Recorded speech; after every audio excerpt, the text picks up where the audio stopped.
Hello everyone, I am Neha Kazi from Leelavati Lal Jidayal High School and College of Commerce. In our geography class today, we are going to talk about chapter number 7, Human Settlements. So let us begin. So like we all know, we're doing a comparative study between India and Brazil. So we're going to compare these two countries on the basis of the area, of the nucleated settlements, of the dispersed settlements. All right, so let us see. So the areas where, India has nucleated settlements is the northern Indian plains, the eastern coastal region, the plateau region of Narmada Valley, Paddy Islands in Bihar, Uttar Pradesh, Vindhya Plateau, and many other cultivated regions of India. All right. And in Brazil, we have the eastern and the southeastern coastal regions. So here we will find more of population, more of human settlement. Whereas areas of dispersed settlement are central parts of India, the western and the southern Rajasthan, Himalayan slopes, many other regions with dissect and uneven topography. All right. So where the topography is uneven, there we will find less human settlement. And in Brazil, it is the northeastern regions of the Brazilian highlands and the Amazon River basin. We've already seen this in terms of their physiography. Let us proceed now.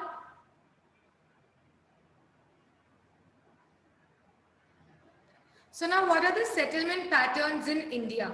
So here if you see students, there is a variety in settlement that we find, correct? So the reason is the climatic conditions here, the availability of water, slope of the land, fertile land, and of course the level of development.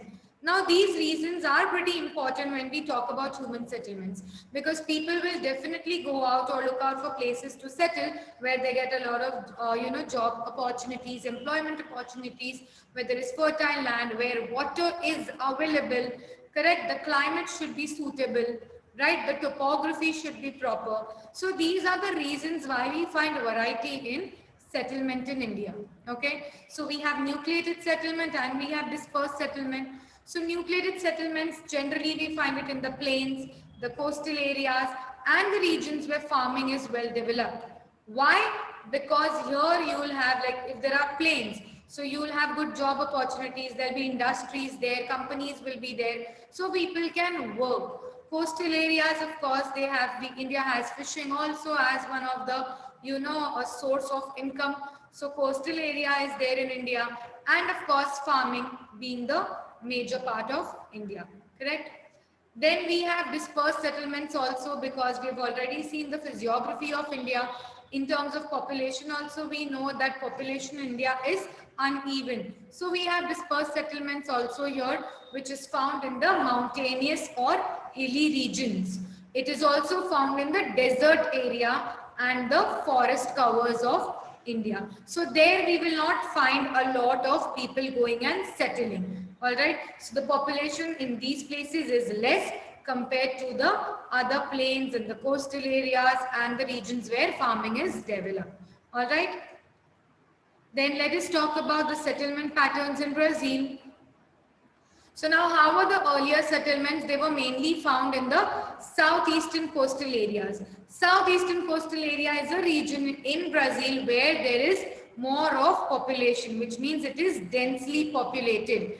And these were the settlers which had generally come from Europe. All right.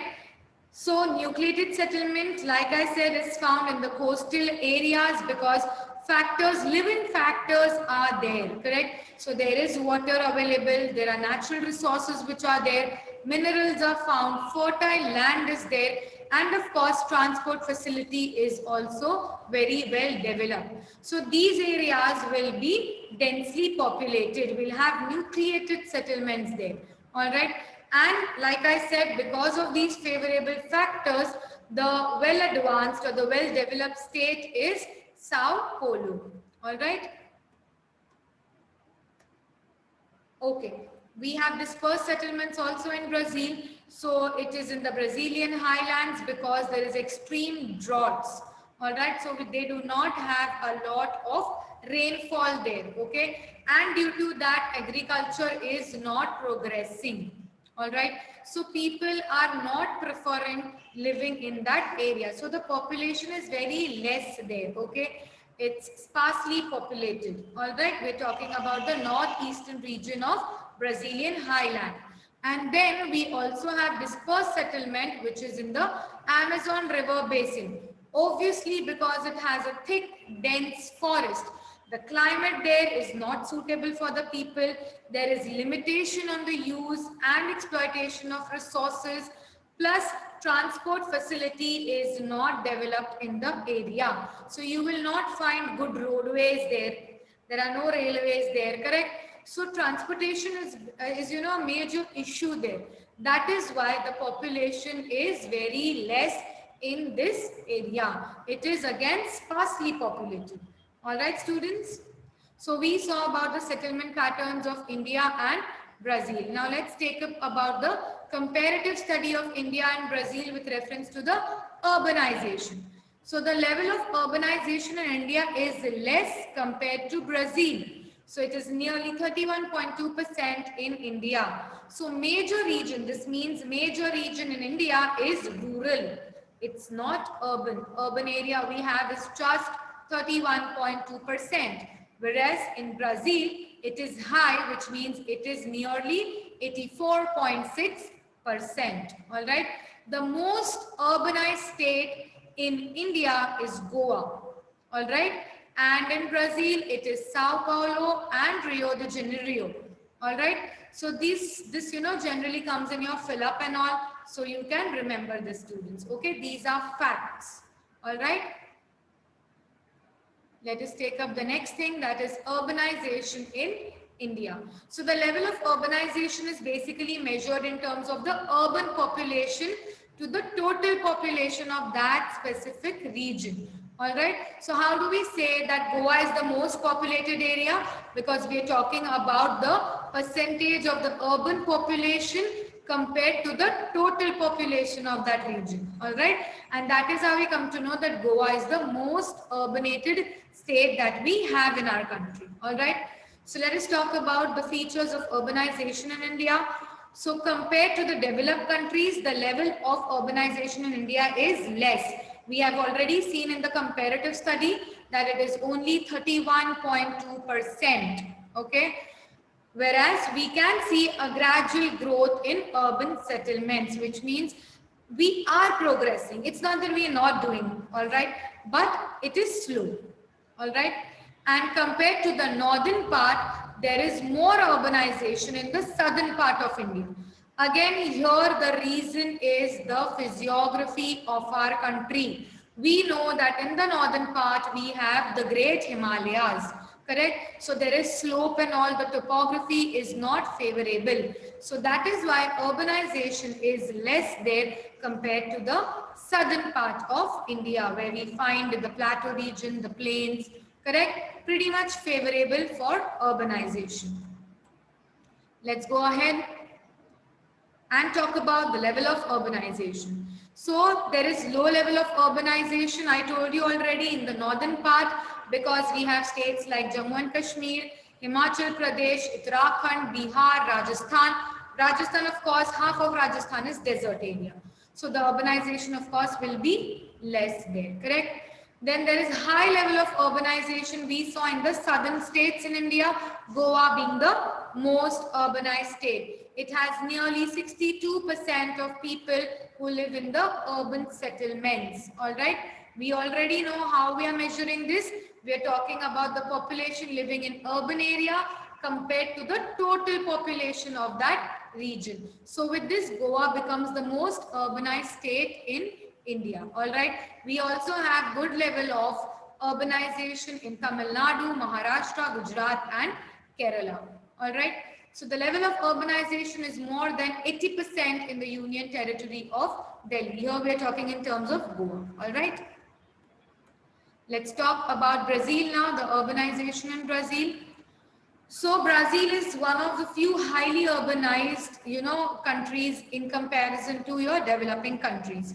So the percentage is nearly 86%, wherein in terms of urbanization. Okay, so the speed of urbanization has been very high since 1960 to 2000 in Brazil.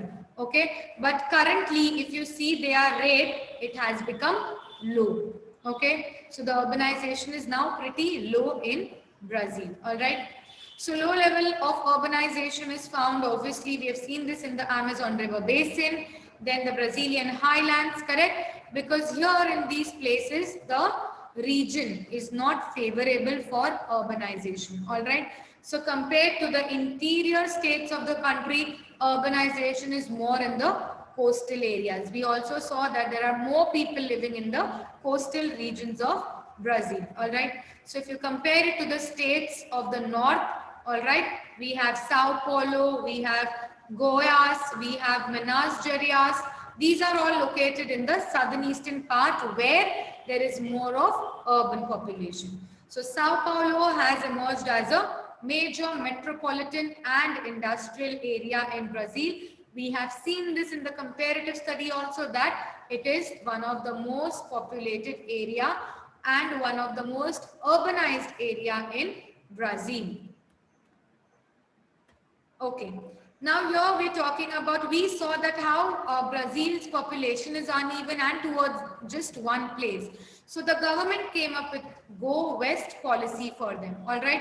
Now here it is basically to divide their population properly. We already know that Brazil's population has been unevenly distributed. So to reduce the pressure of concentrated population in just specific areas, a few areas, the government is starting promoting Go West policy. We saw only in the southeastern area there is a lot of population, but the government wants people to relocate or to go and get located to their western area also. So this policy encourages the decentralization of population from southeastern parts to the western states of Brazil. All right. And this will actually help in reducing the regional imbalance that they have. We've already seen that a lot of population is settled in the southeastern coastal regions in Brazil. So that is why the government came up with Go West policy, where they are trying to make proper transportation also, giving out facilities also to the people, which means they are trying to urbanize their area. They want people to go and live there. All right. So that's all, students. We have quickly done a synopsis of this chapter and I hope you all have understood it. Thank you so much.